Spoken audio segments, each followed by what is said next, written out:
Hi, everyone. Welcome to Cosmos with Cosmos. As always, I'm Einstein. And I'm Liz. Really, Mike. See? Whoa. I know, right?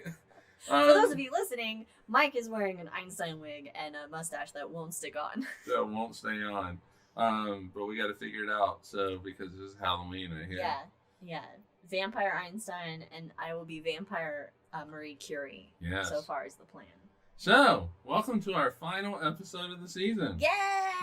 Season 3 coming to a close. Today, and if you haven't figured it out by looking at us on YouTube, me dressed as Einstein, we're talking relativity today. And what's the name of the show? It's all relativity speaking. Yes. So, all right. So it might get us through at least this first part. Yeah. So, no, you don't think so? All right. So before we dive into all things relative, what are you drinking? Yes, I am drinking E=mcAlcohol. I forgot the name of that. Yep. And it is basically peach sorbet with cherry vodka, white rum, and a splash of orange juice. Nice. What do you got? I am drinking Einstein's Eclipse, which we'll talk about later.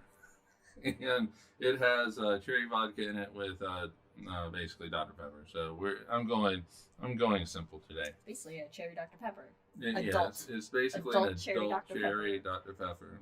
Follow us on all the things. Drinking Cosmos on Twitter and Cosmos with Cosmos on basically everything else. That's not gonna last there either. All right. So follow us on all the things. Rate us on iTunes and wherever you get your podcast, and tell all your friends. Let them know all about it. And also, don't forget to join us on The Hangover. Right? Yeah. So, Hangover with us. Which we don't know what we're going to talk about, but it's, we're going to talk about our sponsors here. We've got some sponsors. We got 3 sponsors. We have Wildixia at Etsy. Katie's stuff. So please go check her stuff out. Great art, shirt art. Links below. If you're watching on YouTube. Oh, actually, no. If you're listening, in the links below. Yeah. In the description. And I need a little bit higher. There we go. It's not straight, but make it like it's like a Bill Nye bow tie. Oh, that's true. And also. The Mr. Proctor Show. So go check out Ron's stuff. And if you are in the Omaha, Nebraska Council Bluff area, then check out Jack and his Rolling Bluffs Planetarium. Hey. Yeah, he's got all kinds of shows, from the constellations of the world to all kinds of shows about dark matter and everything else. And you can recommend a good beard balm. Yes, definitely true. How do people have mustaches? I just don't know. But all right. How do you have a mustache? I pluck mine. All right. I even shaved to make this work, but it's not working. Anyway, join us also every other Wednesday where we drop the shot. You can check out our take shot some episodes. bite-sized, shot-sized shots of science. Shots of science. Shots of science. Little shots of science. A little bit. Really, it's about astronomy, but little shots of astronomy. Yeah. So that's every other Wednesday. The next one is next Wednesday, right? So, and I can't remember which one it is that's coming out. We'll find out. So as always, we have rules. If the puppies bark, take a drink. Good news is Amazon's already came. If there's a Star Wars reference, take a drink. Lord of the Rings reference, take a drink. And also, when the mustache falls off, we're just going to, when the mustache bow tie falls off, then take a drink. I think it's pretty good. It's probably going to stay. It also is getting that shirt fibers on it, and it won't stick to. Yeah, we'll get some professional face glue for Halloween. All right, we ready? Let's get relative. All right. Also, if in the middle of the show I pull the wig off because I just can't take it anymore, you can take a drink. How long will he last? Take your bets, folks. I did the mohawk, the whole thing, didn't I? I don't Show remember. plus but hangover. maybe. That was a year ago. All right, so we're going to set the stage. Yeah. Sure, we're going to talk about Einstein. All right. But we need to go back in time. Ooh. Yeah, I know, right? So Einstein, relativity had been known about for hundreds of years at that point. Not before Einstein? Not Einstein's relativity, but the term relativity. Galileo was the first one to come up with relativity. And basically, all relativity is relative. Yeah, exactly. I mean, at the heart of it, that's what it is. How many times will I make the same joke? That, Place your bets, people. Now, I was going to put that as a drinking rule. No. But I figured we'd run out of alcohol. We'd run out of drinks in the first 10 minutes. Yeah, pretty much. So, but basically, relativity is nothing more than having one person kind of see through the eyes of another person to get the point of view of another person. And so if you have one person and, you know, they're moving, and you have another person that's moving, it's a way for the two to be able to agree on time and velocity and things like that. The energy of a system. And so Galileo was the first one to really talk about it. And in classical physics, it's called a Galilean transformation. So Galilean transformation. Yes. Oh, I should name my drink that. And so it's basically, I mean, it's just a way in which you can say, all right, this person is going at a certain speed. Where are they going to be relative to me in like an hour? You know, or that type of thing. So, all right, so he's the first one to come up with it. And then, of course, the next person that we kind of want to talk about is Newton. Good old Newts. Yeah. Oh, how did the guy say his name? It was a very... Isaac Newton. And so you've heard us talk about Newton. We've never mentioned any of these people ever before. Newton's got, you know, three... He's known for his apples. Yeah, he's got three obscure little laws of motion. He did some stuff with light. He also did something with gravity. This mysterious force at a distance kind of thing. But one thing that Newton came up with was that you have space. So you have space. X, Y, Z coordinates, but you also have time. They are separate from each other. But equal. And time, what? What would you say? Is it but equal? Yeah. But time, it moves at a steady state ever onward. And so time is always progressing at the same speed. 1 second is always 1 second. And it just does that forever. And ever. And ever and ever. And ever. Until there's no more time. Could there ever be no more time? Well, could be, yeah. Okay. At least as time as we know it. And that held sway for hundreds of years until Einstein came and changed things around. Einstein wants to shake the pot up a little bit. He does. And we're going to fast forward to the mid 1800s, and a guy named Maxwell. He's from England, I think, or Scotland, somewhere over there in Great Britain. Maxwell, he basically, there's these four equations called Maxwell's equations, and they describe basically electricity and magnetism, and how these fields interact, and how currents are created by these fields and things like that. But one of the things that comes out of Maxwell's equations is that light is a wave. Yes, and also the speed at which light travels, 186,000 miles per second. Oh, so he came up with the speed. He figured out the speed. They figured out it. It comes out very elegantly out of the equations, and you're able to get the speed of that wave. Okay. Is this before they figured out that light is a wave and a proton? This is before. This is before. So Newton said that it was little corpuscles. corpuscles. That sounds like something you get with smallpox or something. Like I got some corpuscles. I gotta they're little. need a cream for. They're particles, basically, is what he's saying in 1600 speak. So now, when you think of waves, ocean, exactly. And so you have these beautiful waves that crash upon the shore, and the medium for those waves is water. So the water is undulating and creating those waves.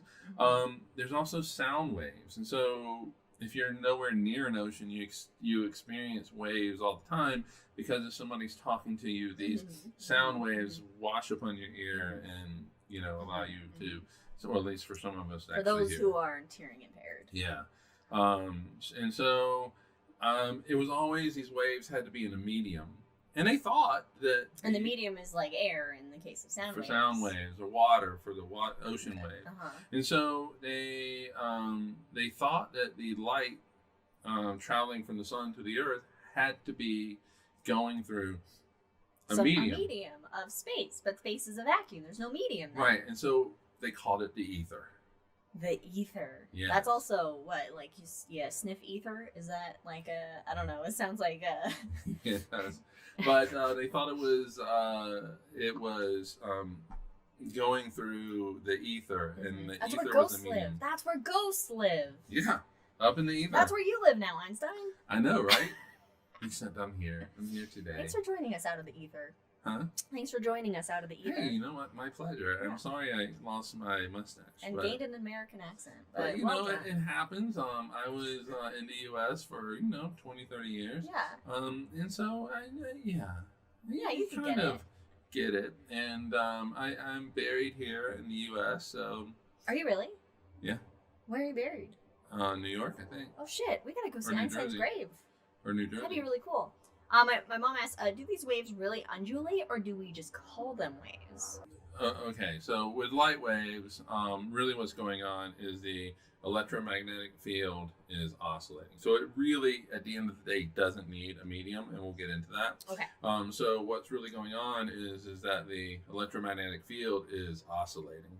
And so it's not, it doesn't need, its medium is itself. Which is really kind of hard to think about. Okay. But as the electric field of it expands out, the magnetic field contracts, and so they do this thing. So they oscillate back and forth. So it's not like a typical wave, like you said. Yeah. But if you were to but you can kind of think of this undulation as kind of like watching waves on the ocean. It's just it's kind of like that. Sound waves are different. These are compression waves, and so basically, as a sound wave comes through, the molecules of the air compress, and then they, At this time, they're still living in that Galilean way of thinking, in that. Basically, that if you are in a plane, like Brandon right now, traveling at 600 miles an hour. Let's say Brandon on this plane is traveling 2,000 miles per second. Oh, Brandon, hang on, buddy. You will get here real fast. You're gonna overshoot. Okay, so he is. Moving away from us. He's redshifting. Yeah, so he's moving away from us, and he turns on a flashlight in the plane. And so that flashlight, the light goes out at a speed of 186,000 miles per second, relative to him. Yeah.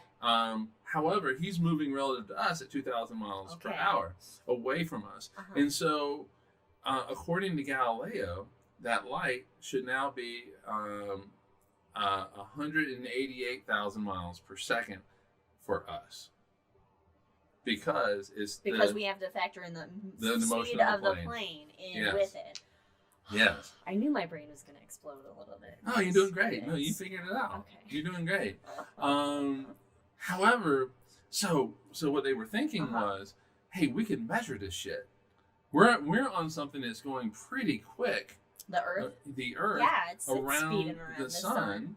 And so what we should be able to do is we should create this experiment where we shine a flashlight and it goes through this like partially this partial mirror, and so it ends up the beam gets split as well. Oh, okay. And so part of it goes straight, hits another mirror, bounces back, and then these two beams actually come back together on this detector. Okay, it's kind of like using like radar, where you're shooting and bouncing. Yeah, back, so you're splitting the beam, and so really what you want them to do is to come out of phase. You want the laser to come out of phase, and it's what LIGO does to detect, gravitational waves. Gravitational waves.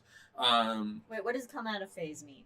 So, the light before it is split. All right, so it gets split. If it's in phase, the crests happen at the same time and the troughs happen at the same time. And if they go out of, and so if you hit the detector, it should just be a constant bright light. Okay. Because they are in phase. The crest meet with the crest, on the crest of one meet with the crest of the other, and it's in phase, and so it's a bright light. Whereas if they're out of phase, perfectly out of phase, then the crest of one will meet the trough of the other, and they'll cancel each other out, and it'll be of a dark. You won't see any light. And so, what these two guys, Michelson and Morley, they conduct this experiment, and they thought that if we shine this light, is it called the M&M experiment? For you, yes. It's M&M. Thank you. And so what they did was they aimed it in the direction of the Earth's orbit going around the sun. They also aimed it perpendicular to that. No matter where they aimed it, it was on this little thing that could rotate. And I believe it was on a thing of mercury that could rotate. So careful. We know how they died. So no matter which way, there was no change in the speed of light, and therefore Galileo's transformation, at least for the speed of light, is wrong. Ooh. Yes. Well, I mean, as they say, it's all relative. All right. So now, my mom asked, "Is that the same as when they say it refracts?" I guess out of phase. Well, refract is when the light gets bent. So this is... Okay. So, and then she follows it up. Looks like it bends, but it's not looking like it bends. No, this is more reflections, because you're using a mirror to reflect part of the light down. Actually, what they did was they reflected it up, so it has the exact same length of path as the other beam, and so it actually gets reflected. And it hits another mirror and gets reflected back down. And so it's more of a reflection than refraction. Refraction is bending the light, and so it was where you get colors that come out of it. Okay. And that's all based on wavelengths. Yes. Of the light. So Michelson and Morley proved that the speed of light is always 186,000. It's constant. Yeah, it is constant. No change in it. I mean, it can go slower, or light can go slower based on the medium that it's in. The medium that's in, yes. And it can't go faster. No, the speed of light in a vacuum is 186,000 miles per hour. Per second. And any other medium is going to be slower. You still cannot pass that speed, no matter what medium it's in. So can't do it yet. Or ever.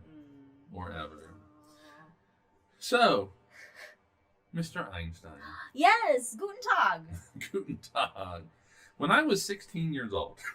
Ich liebe dich. I love you too. I would butcher I've it. exhausted my German now. I've exhausted my German. Shout out to Sasha Kriegel and where's Sasha at? I can never remember. Hamburg for teaching us how to say I love you in German. Yes. All right. So, and this is just a great story. I mean, it's not really going to go too much anywhere, but this is a great story that doesn't go anywhere. But it just What were you doing when you were 16? My mom's watching. I don't want to say. Okay. No, what was I doing? I don't know. I was hanging out with friends, watching, sitting on the couch, watching TV, likely, a lot of anime. Driving friends to their concerts that they played in. When Einstein was 16. Oh, no, okay. When Einstein, when he's 16, he had his first real consequential thought experiment. Einstein loved the concept of thought experiments where you just think about things. This is what he did all day when he was 16. Yeah, and so what he thought about was, hey, what if I could go at the speed of light and catch up to a light beam? And he was like, what would I see? And I mean, basically it would be that whole, he would see the wave action, but that led him to think about this thing, this deeper, and it led to his early years in physics as a patent clerk. Oh yes, I remember this. Yeah, okay, yes. Coming up with the special theory of relativity, which he actually built on two ideas. Now he did this in between examining, patent applications that people put in Switzerland. And he came up with, and he was ridiculed for it, but he came up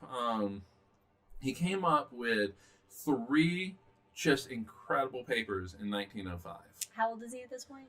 1905, I think he was born in 79, so he was like 26-ish. Yeah, so what would we... Would we have more Einsteins if we didn't have, Netflix? Anyway. we would have more Einsteins if education were readily available for everybody. Yeah. So, do we want to get into politics? No. All right, so 3 papers without really comment on the first 2. A Brownian motion of molecules, how they move. Okay. And so the second paper, which he actually won the Nobel Prize for, describes the photoelectric effect. So how you get everybody who's got these little photo cells that making energy from the sun. You can thank Einstein. Oh, solar for panels. figuring out For solar panels? solar panels. Thank you, Einstein. Figure out. He said how it could work, and how the energy that the light needs to knock off those electrons. So we could have been harnessing solar energy for a lot longer than we have been. Oh, we just needed. Oh, we needed the technology to catch up to his. So his was like, here's what I'm thinking about. Yeah, and then of course, also with special theory of relativity. Yes. Okay.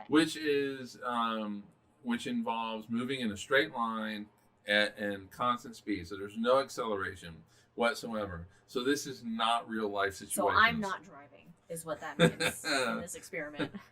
Yeah, or me, or anybody else. Yeah, he did think of all that without the electron microscope.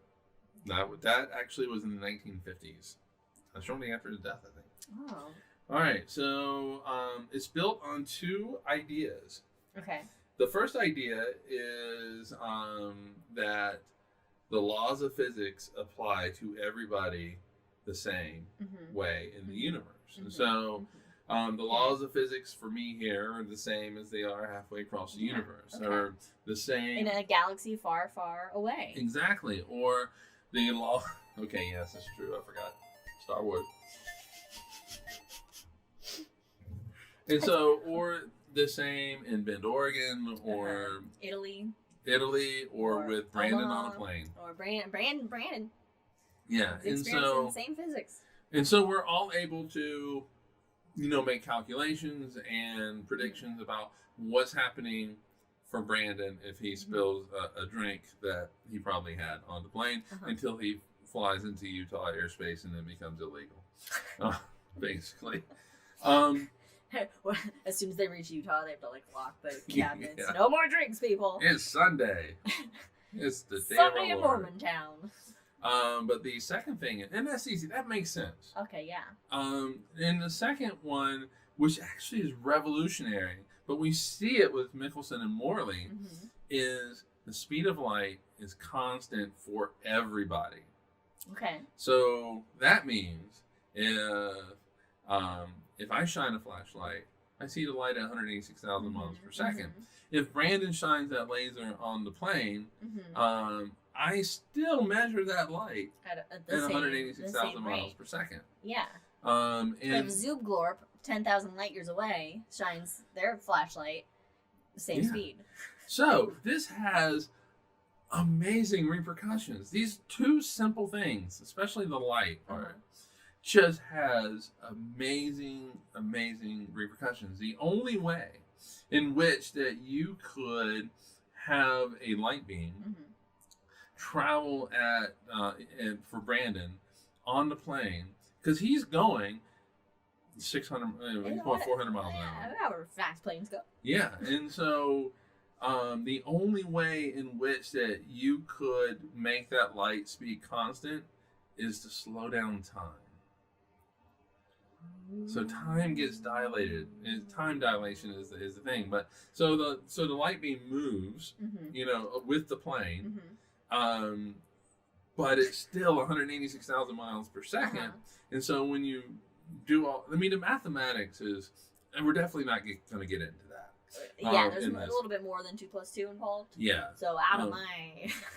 yeah, there's things called Lorentz transformations and things like that, but you basically, the only way in which you can make the speed of light constant is if it goes a greater distance, and from our perspective, is that time has to slow down for Brandon to make the speed that's why flights constant. Just feel like they take forever when you're I moving know, a lot right? faster. My mom asked, how come we can't feel how fast we're going once we get to that speed?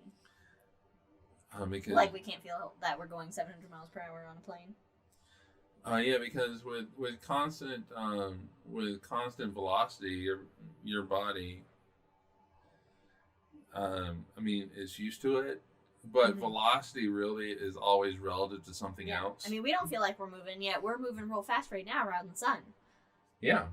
But I feel like I'm standing still, sitting still. See, I'm not moving, but at the same time, I'm moving real fast. Yeah, and this is called relativity because the motions are always relative to something else. Yes, there's the implicit thing for physics anyway is that out of those, at least really out of the first one, there are no preferred reference coordinate systems, reference systems. So so from Brandon's point of view, he's not moving 400 miles an hour.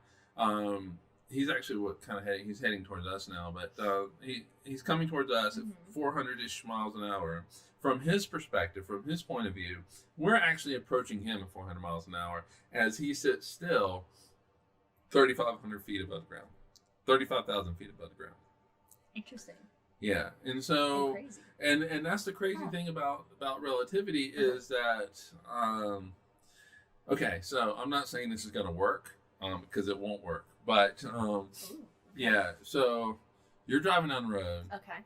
75 miles an hour in a 35 mile an hour zone. Okay, that's accurate. Yeah. A cop shoots you with radar gun. Okay. We're white. He gets us with a radar gun, and it says that we are going 75 miles an hour. Whoa. Yeah. You could say, that's a felony. Dude, I'm sitting still. You're the one that's coming at me at 75 miles an hour. You should give yourself a damn ticket. I'd like to see that hold up in court. It won't. Just break out just all this math, and then they'd be like, we don't want to deal with this. Let them off. Let them go. Yeah. But the cop would probably say, but you're moving 75 miles an hour relative to my position or relative to this position. So, that's why the trick is get behind like a big truck or something, or next to a big truck, because that radar gun's going to measure the largest object moving. Unless it's laser sighted. Unless it's laser sighted or whatever. Yeah. If it's laser, you're in trouble.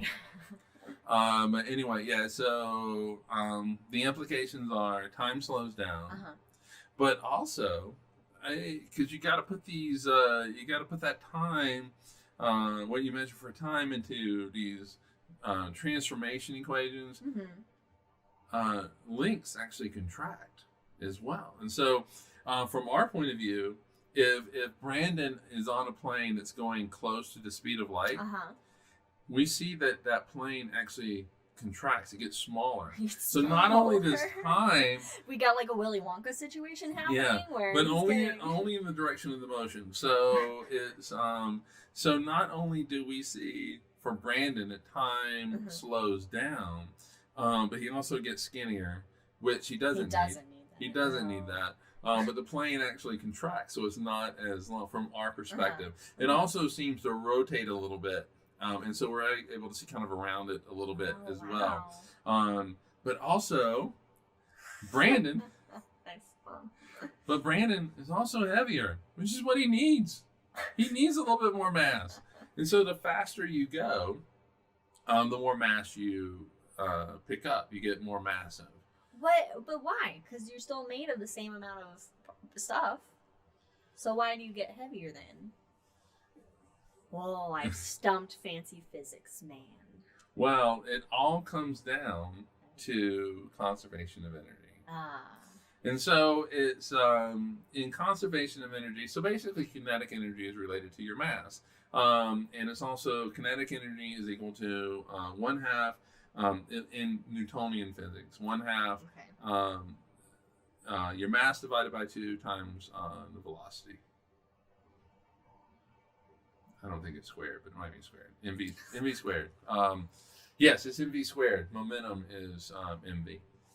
So, so if you are changing, velocity is related to distance and time. So if you're changing that, your mass is also going to change. And so your mass increases. And it is actually what prevents you from going past the speed of light. Your mass increasing is what prevents you from going faster than the speed of light. Because if you look at the special theory of relativity, as you approach the speed of light, your mass increases exponentially, and you're just always too massive to go beyond. You get too massive to go the speed of light. I don't know. I think my brain can't. It's been too much for my brain now. Right, but also what comes out of the equations with this conservation of energy is E equals mc squared. E equals mc alcohol. Yes, indeed. And so what Einstein said was you can't just have that kinetic velocity. You can't have that kinetic energy. There also has to be this rest mass energy. And so rest mass energy. Yeah, which is the mc squared part. Okay. Which is the part that makes atomic bombs go boom, that makes stars shine, that all of that. And so E equals mc squared is uniquely Einstein, because some of this stuff, like time dilation and length contraction, this was all kind of figured out prior to Einstein. But Einstein put it all together. And actually said what was going on. Nice little package out of it. He did. Bow on top. He did. And out of the equations came E equals mc squared, which is the most famous equation ever, I would think. Yeah, I would say probably ever. I mean, I remember one of them. I can remember y equals mx plus b, the equation for slope, and D equals mc squared. And those are quite those ones. Jack says all protons of the airplane have complementary cookies, so they're more massive. And then my mom says, "Can't pop my protons." All right, but remember, this only applies to things that are moving in straight lines at constant velocities. Okay, so no acceleration, no turning, no acceleration, no zigging, no crazy maneuvers. Yeah, and this is not the way the universe. No, the universe is a crazy, wild place. It's extremely strange. What is keeping you in the seat right now? Gravity? Yeah. Okay. So exactly, and so the universe is permeated with accelerations, and so you don't have. I mean, sure, you can use special relativity If I stand up, I'm accelerating myself. You're accelerating out of yourself the seat. up. Yeah. Yes. I mean, you can make, with special relativity, you can make specialized calculations, but if you do want to actually really look at the whole universe as the universe as a whole, or your existence, or all that kind of stuff as a whole, you need to actually also include gravity, acceleration. And so Einstein was largely ignored with special theory of relativity. In some cases, he was ridiculed. It's because of his hair. Because of his hair. And the fact that he married his fucking cousin. Yeah. And so, yeah. And so did Rudy Giuliani. But one of them more important than the other. Einstein. I didn't know that. All right. Anyway, so he's not satisfied with special theory of relativity. He wants to include more?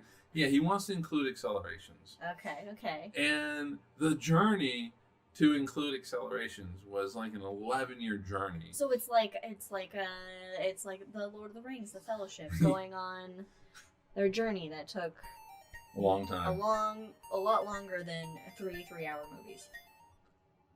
All right. And so it all begins for Einstein when he's sitting in his patent office and he's watching a window cleaner. I've watched window cleaners when I was in the office. All right, well.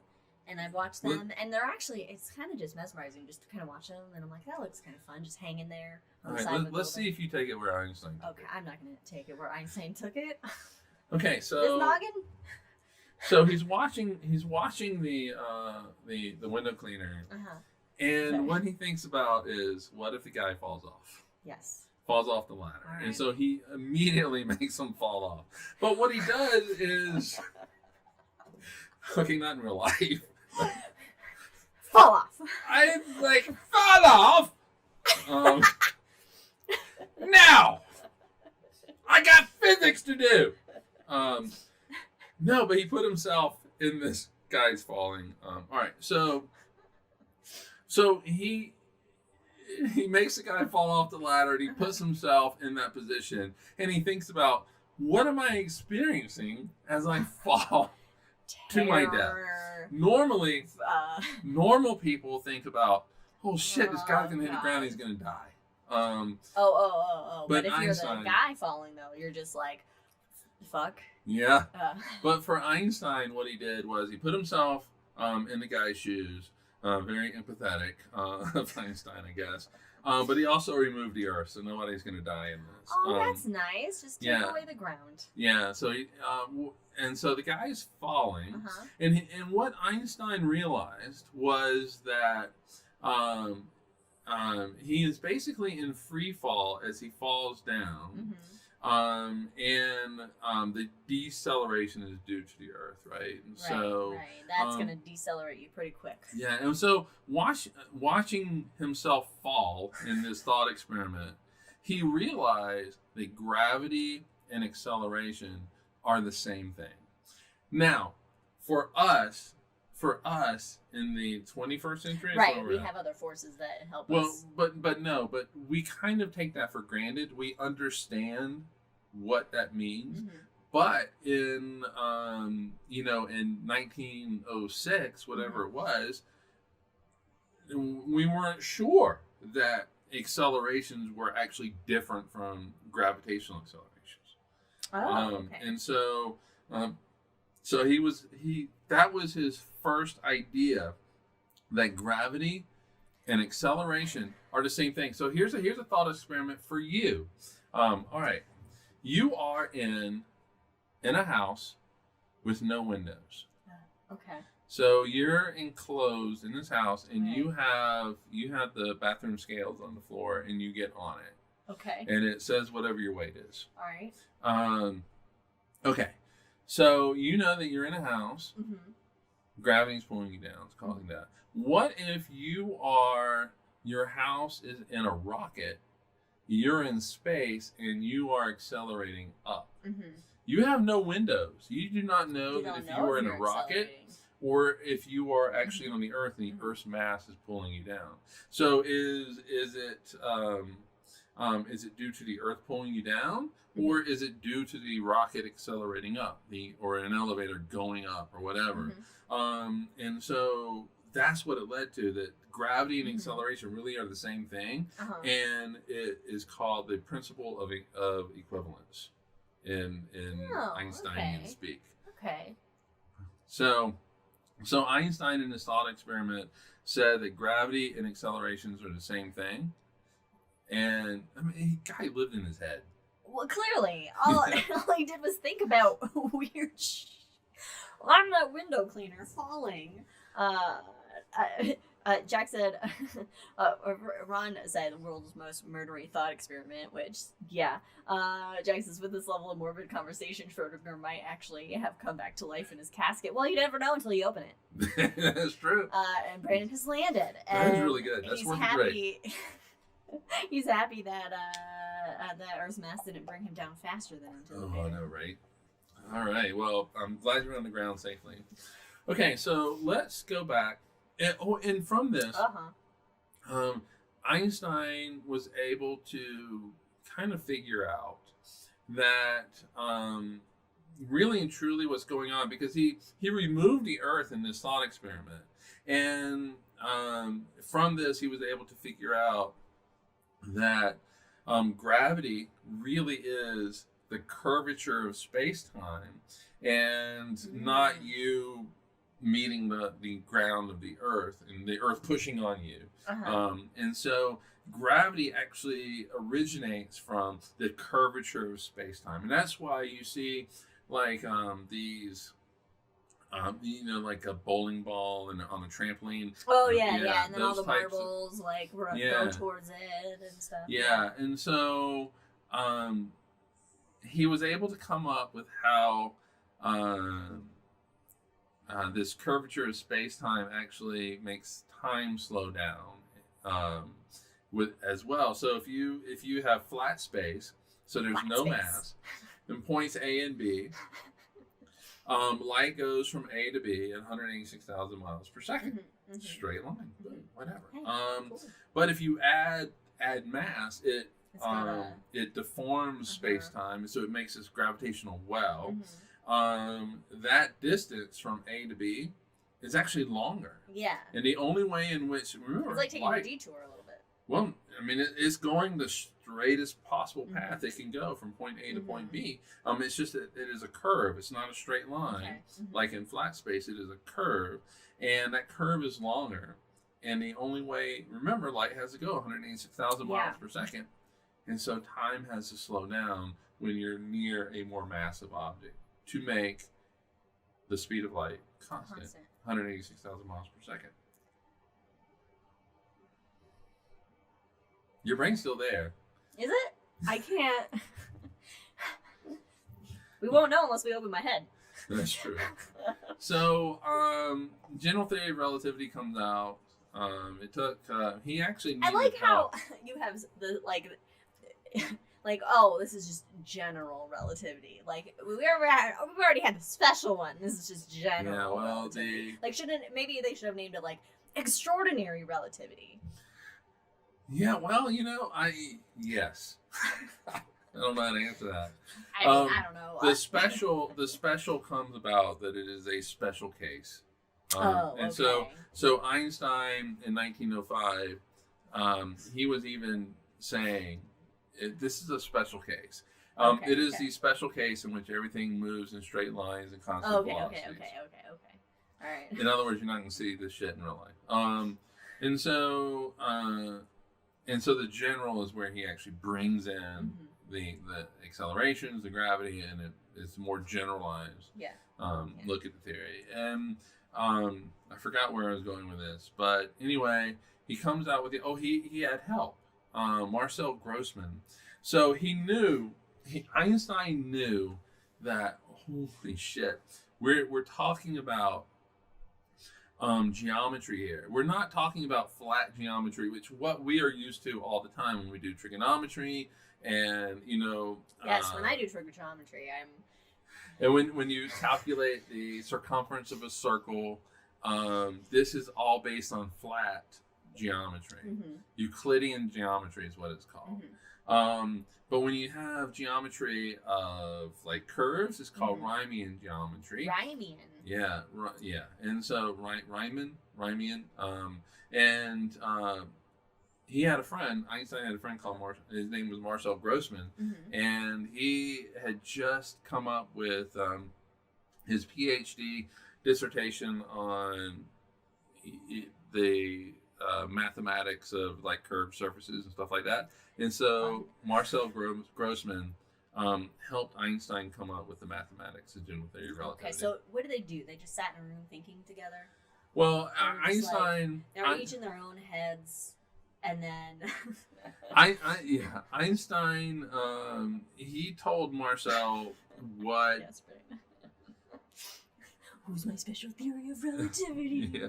Einstein told Marcel what's going on, and Marcel... Here's the deal, man. Yeah. Here's what I figured out with all my daydreaming. But Marcel is the one who mathematically did formalized the math it. For him. Yeah, he formalized. There's always somebody who does the math, like Kebby Keps. Yeah. You know, doing the math for Tycho. Yeah, and you know the thing is, all right. So the math is the language of physics. Yeah. And it at the end of the day is what you need to be able to make a prediction. All right. So basically, all you need a mathematician. So I can say all day long, Earth goes around the sun. Whatever, and you know what? There might be some evidence that proves that. You know, but you also kind of need to have that Newtonian formulation of gravity, the laws of motion to actually be able to predict. Oh, right. Say like, hey, here is when Venus. You can see it here at this such a time. So math is not just a way of formalizing something; it allows you to make predictions. Yes, like for Uranus being discovered via math rather than actual Neptune, whichever, whatever. Nope, you got it. One of the you got it. ones. Neptune was not in its proper place. It wasn't. Yeah, it wasn't in its proper place, and they're like, wait, but it should be here. Yeah. So out of general theory of relativity comes, time dilation and all this kind of stuff. Basically, the closer you are to a massive object, time moves slower for you. So for people on ISS, International Space Station, time is moving a little bit faster for them. Yeah, and so but like by. Oh, it doesn't even matter. Fractions, like it's not a noticeable. It is fractions. They're not like fractions of fractions. Like a minute behind everybody. Yeah. Like it's. Oh, I'm gonna die 4 years earlier. It's imperceivable, basically, to us, unless you have an atomic clock. Check out our atomic clock episode. Yes. So they actually measured time dilation with an atomic clock. In the 1970s, they launched one, and they were able to show time does slow down the faster you go, and also time is moving at a different rate than the higher up you are above the surface, and you experience it every single day if you're using GPS. Those GPS telescopes, satellites is what they are. They have to use Einstein's general theory of relativity to make the calculations as to where you are. Otherwise, you would be off 6 or 7 miles every day. And so, so general theory of relativity is what is responsible is what's going on underneath GPS, and allows you to get from point A to point B, and allows GPS to know exactly where you are in a weird kind of way. There are some proofs with this. With general theory of relativity, and this proofs meaning math. Observations. Yeah. Okay. So I'm sorry. Yeah. So there is some evidence. Okay. Thank you. Okay. I just assumed you meant it in a math way because I was like, "Ooh, he's being fancy math terms with proofs." Yeah. No, but that's really good though, actually. So one of the weird things about Mercury is that Mercury, when it orbits the sun, where its most distant point away from the sun, called aphelion. Aphelion? Aphelion? Yeah. I say aphelion. Yeah, it never comes back to the exact same place. It actually rotates forward a little bit with every single orbit. So it's an open orbit. It's not a closed orbit. And so it's like the entire ellipse that Mercury is orbiting around the sun. It actually rotates as Mercury goes around the sun. Mercury. Yeah. And so Newton was never able to close that gap. He was never able to, with his theory of gravity, explain why Mercury is doing Mercury's weird. Yeah. It's just a little oddball, a little rebel. Einstein turns his attention to Mercury. Uh-oh, Mercury, watch out! Yeah. And out of his calculations, precisely describes Mercury's orbit. Wow. And, you know, and I've said this before, and it came up in this video that I watched, but I've said it before, but there's a moment where you are the only person in the entire universe that knows exactly how the universe works. Yeah. At least with regards to this. Well, I wouldn't say the entire universe. Well, yes, but as far as our own solar system goes, then yeah. You are the only person on Earth, and most likely the only person in the history. I'm not saying that Einstein was the only one who thought of this. But knows. No, he was probably the only one who thought of it. Yeah. But anyway, you're the only one. Okay, so he knows. He releases this to the world. And, you know, it's met with, okay, this is kind of cool, whatever. But where Einstein becomes a fucking rock star is he makes a prediction where if you see an eclipse, if you take a picture of an eclipse, all right, so you know where an eclipse is going to happen.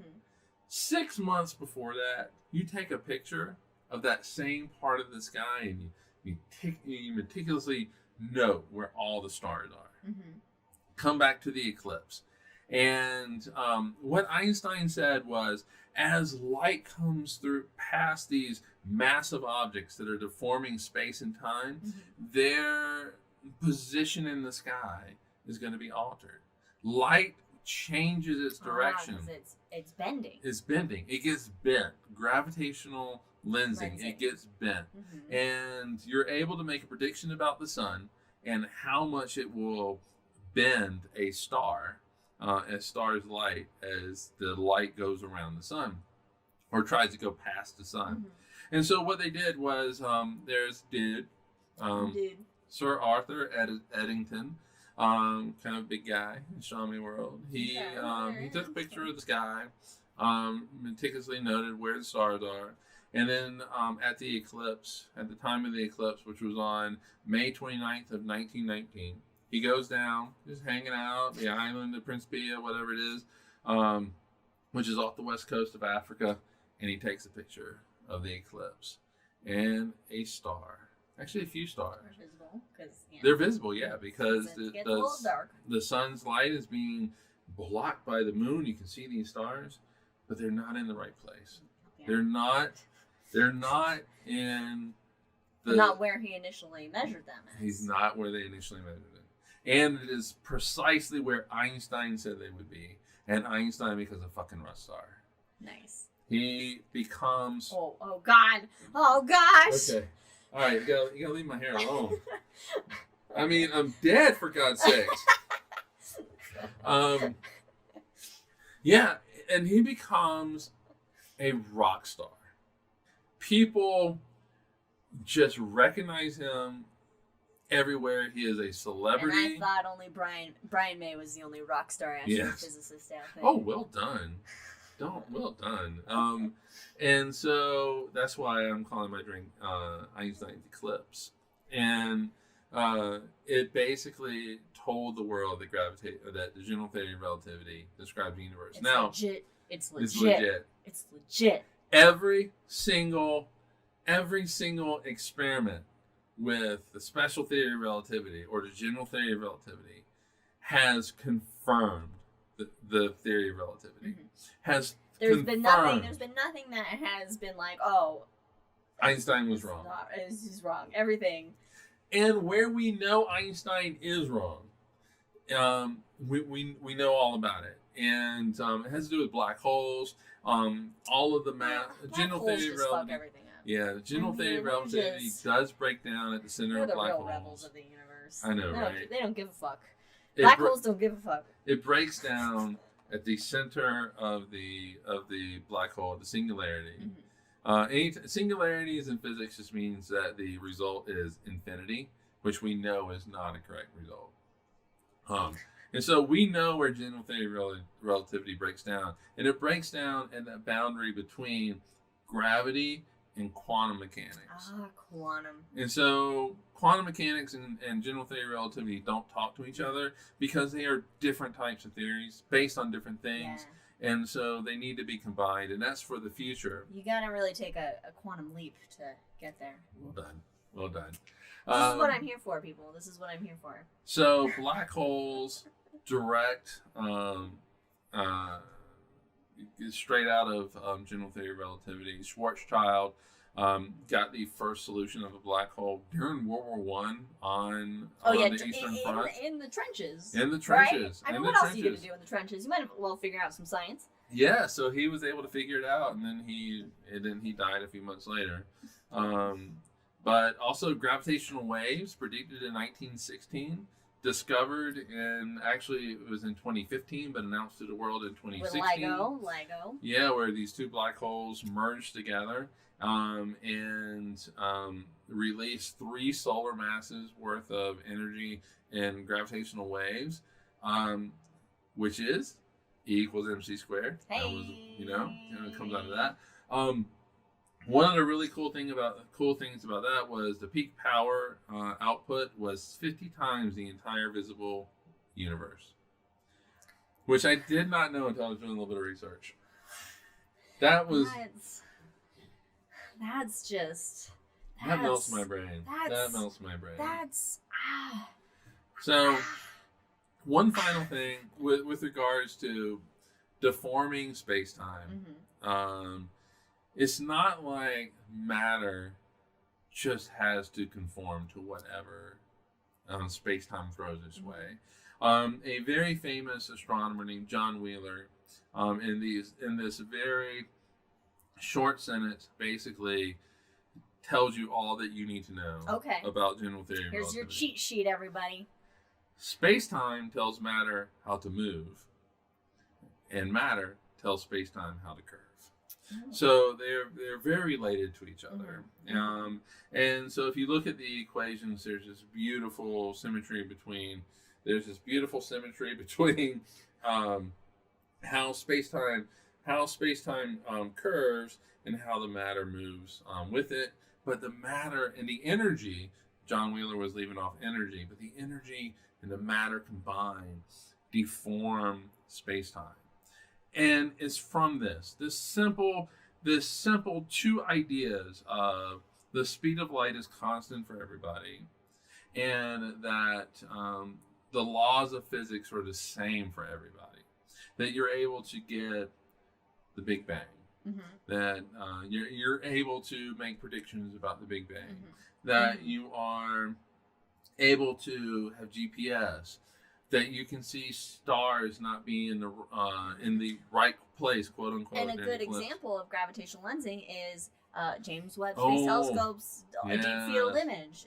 Which you can see in Hubble Deep Field, you can see some gravitational lensing, but James Webb's image, you can really see the gravitational lensing. Like, it's so obvious that there's just a bending there. Yeah, and so I think in The Hangover we'll get into this little twin paradox thing. But twins, don't trust them. I'm just kidding. I've seen enough of them in Glow Up. It's just England is just what a teaming. What a reference. Teaming with twins. Scary. What was that movie where you had twins? The Shining? The Shining with the twins in the hallway? Yeah. And then the elevator filled with the blood waterfall that comes up. Yeah. Good stuff. Here's Johnny. I mean, it's hard to get relativity down to 65 minutes. I know. But I tried. You did. I would like to point out Ron's thing that he said as he tells his students, you are the most important person in your life. Even if you disagree with me, you are still the person who's deciding that. Yeah. I like that, Ron. I like that. All right. And my mom asked, how do black holes have some relation or speed of light?